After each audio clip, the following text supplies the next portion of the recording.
Does supersizing your business sometimes seem like an uphill battle or an uphill climb? Sharon Horne-Ellstrom here, and our idiom today is uphill climb, an uphill climb or an uphill battle. Now, this is an idiom I think any business owner or pretty much any human being can relate to. Who hasn't had to do something hard? Who hasn't had to do something difficult in their life? I have yet to meet a human being, and I've met millions of people in my lifetime. I have yet to meet one that has had a perfectly smooth life from birth to death, where, well, and wouldn't death be considered kind of an uphill battle or challenge? Everything we learn, we've all had to learn everything. We're born not knowing anything. We learn how to walk, we learn how to ride a bike, we learn how to do absolutely everything. And that means we start out as a novice. We stink when we start, for the most part, right? I don't know very many people that the first time they do something, they're just so epic at it that they know it's their lifelong dream. And, you know, more power to the gifted few that happens for. But for the vast majority of us normal human beings, we try something, we like it a little bit, we make a little progress, we feel a little bit good about it, and we decide we're going to keep doing it, we're going to keep practicing it till we get good at it. I have found that in my lifetime, anything worthwhile, the things that have really meant the most to me, have been the things that have felt like an uphill climb or an uphill battle. The things I had to work for. We appreciate and value the things we have to work for. The things we're given for free, we don't appreciate and we don't value, and we usually don't take very good care of them. If you've ever, I've got a brother-in-law, and I just thought of this story I wasn't even going to share, but I have a brother-in-law who takes extremely good care of everything he has. And if you borrow something from him, you return it in the exact same condition. I mean, if it was spotless when you got it, you return it spotless. And if you don't borrow something from him. He clearly shares his expectations, and he takes really good care of stuff. And other people, when they borrow other people's things, they don't necessarily take good care of it. We were in the rental property and property business for a long time, and what we found is that people that own and are buying to own a property always took much better care of it because they treat it like it's like their own than people that were just renting it for a short period of time. I think it's why a lot of people have a lot of fear of doing Airbnb and things with their different properties. So where did this idiom come from? Where did this expression even come from? An uphill climb or an uphill battle? We all know it takes more effort to walk up a hill than it does to walk on level ground or to walk down it. I think we've all experienced that, right? It's a lot easier to walk on from room to room than to walk up a flight of stairs. Uphill implies that it's going to be a difficult undertaking. It's going to be a difficult process. This idiom actually became popular and came around from the 1800s. The uphill battle one from a little bit sooner. They think maybe from the War of 1812 or from the Napoleonic Wars or any other number of battles and altercations that were going on at the time. But what does it have to do with us and growing our business? I think the number one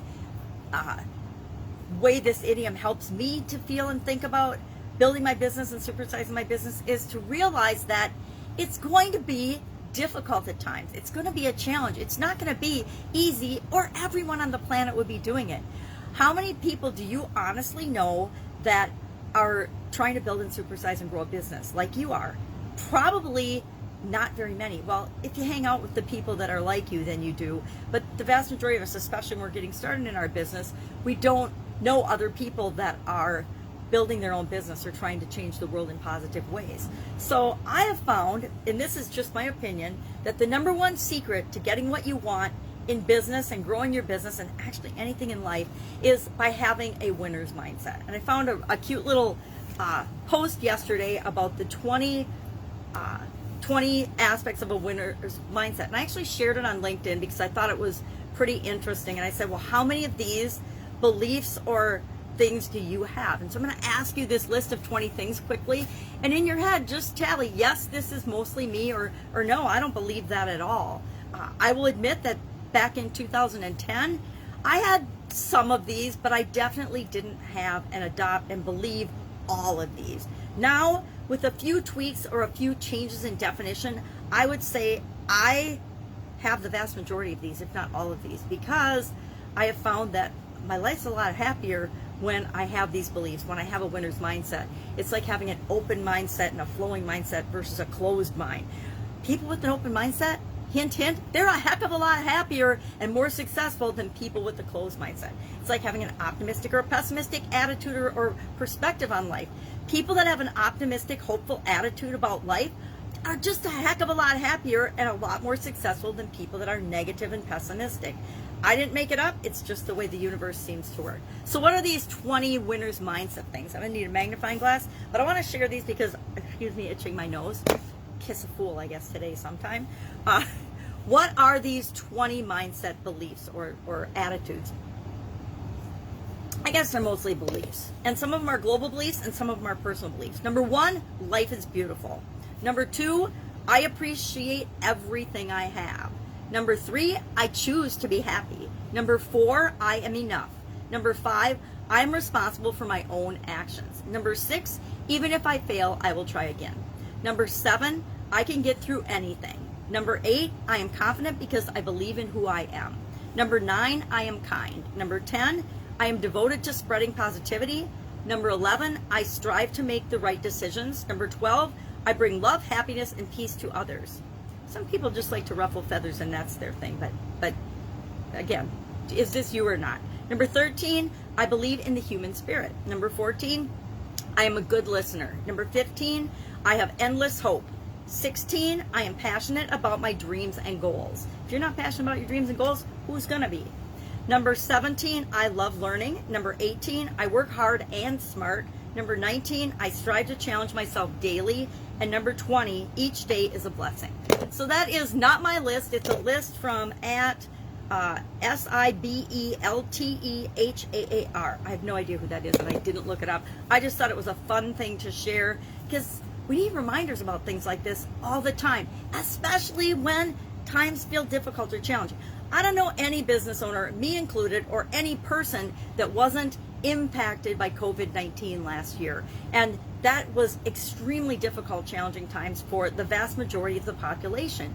Yet, if you had and have this winner's mindset, you weathered the storm of it and are continuing to move forward and make progress. So curious, ask yourself those 20 things and, you know, how close are you to believing those? You know, I personally could argue with a couple of them, you know, endless hope. I would say endless optimism or infinite possibilities instead of hope, just because I define hope differently than other people do. But otherwise, it's a great list. And having a winner's mindset will help you to supersize your business no matter how steep the climb, no matter how uphill the battle feels. And guess what? There's always people out there that can help you. There's people that have done whatever it is you want to do before you have. Learn from them, model them, spend an hour with one of them and see how quickly you make progress. And notice how many of the winner's mindset characteristics that expert you spend an hour with has and exhibit during your time together. All right, that's it. Have an amazing day. Love to know your actual experience with this particular idiom or expression, an uphill battle and uphill climb. Guarantee I've used it hundreds of times throughout my corporate career, my offline career, and my online career. Have an amazing day, and I will be with you tomorrow with another interesting challenge-related, change-related idiom, because that's what we're doing to coincide with the Get Up and Go Challenge this month, and what it means, where it came from, if we can find out where it came from, and how you might use it in your life. Remember, it's up to you to define things and say what they mean to you. I'm sharing what they mean to me. It's up to you to own them and say what they mean to you. Or if they're just, hey, that doesn't apply to my life or my business at all, and then just ignore it. That's your right and freedom. That's the cool thing about being free to make up our own mind. All right, have an amazing day, and I'll, of course, be with you tomorrow. Bye.